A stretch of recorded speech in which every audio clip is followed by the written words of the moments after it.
दोस्तों, शायद आपने भी कभी न कभी ये जरूर सुना होगा कि पड़ोस वाली फला आंटी के बच्चे को किसी ने कुछ कर दिया है, या फिर कोई पड़ोसी जो बहुत ही स्वस्थ और समझदार हो एकाएक बीमार रहने लगा हो, या फिर किसी खास के बारे में सोचने लगा हो, खुद पर उसका कोई नियंत्रण ही न रह जाए, सोचने समझने की भी क्षमता डगमगा जाए, फिर घर वालों का कहना या बातें उसे अच्छी न लगे, या फिर किसी के हंसते खेलते परिवार में क्लेश होना शुरू हो जाए। जी हाँ, ये सारी बातें मैं आपको डराने के लिए नहीं बता रही, बल्कि मैं ये जानती हूँ कि बहुत संभावना है कि आपने अपने आसपास ऐसी बातें जरूर सुनी होंगी और इनके परिप्रेक्ष्य में लोगों को ये भी कहते सुना होगा कि किसी ने काला जादू करवा दिया है या फिर टोना टोटका कर दिया है। तो इस एपिसोड में आपको जो काला जादू क्या होता है, कैसे होता है, इससे कैसे बचा जा सकता है, इन सब के बारे में अपनी रिसर्च से बहुत ही उम्दा जानकारी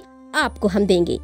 तो एपिसोड को अंत तक जरूर देखिएगा और हमें कमेंट में जरूर बताइएगा कि अगर आपने कभी भी ऐसी घटनाओं के बारे में सुना हो तो। मुख्य रूप से अगर कहें तो काला जादू पैरानैचुरल पावर्स या नेगेटिव पावर्स को इस्तेमाल करके अपने निजी हितों को साधने के लिए या फिर किसी से प्रतिशोध के लिए किया जाने वाला प्रयोजन है।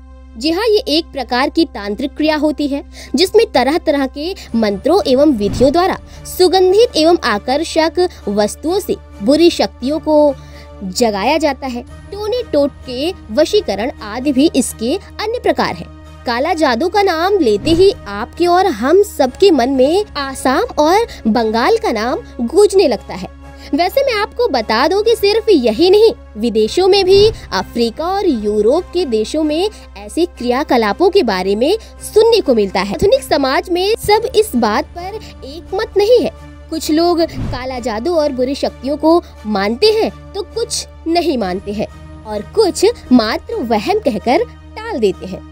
हालांकि इस पर भी अनेक शोध होते हैं कि क्या ये सच में और कैसे काम करता है।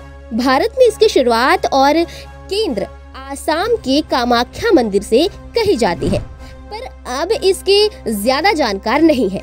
काला जादू के अंतर्गत मन परिवर्तन, बुद्धि विनाश, इंद्रजाल, भ्रमजाल आदि होते हैं। कुल मिलाकर अगर कहें तो ये एक ऐसी बुरी शक्ति या ऊर्जा है जो किसी पर भी एक प्रकार का बुरा प्रभाव डालती है। और ज्यादातर तो ये बातें काला जादू, टोना आदि चीजें थोड़ी बहुत असर अवश्य करती हैं, मगर हमारे दिमाग में ये इतनी बैठी होती है कि मनोवैज्ञानिक तौर पर अधिक होती है। जब बात इनके प्रभावों की हो रही है तो बचाव की भी बात आप सबको बता ही देते हैं।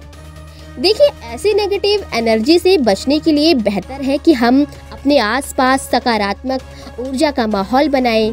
अथर्ववेद तो पूरी तरह से इन ऊर्जा के भेदों और इस्तेमाल के बारे में ही है।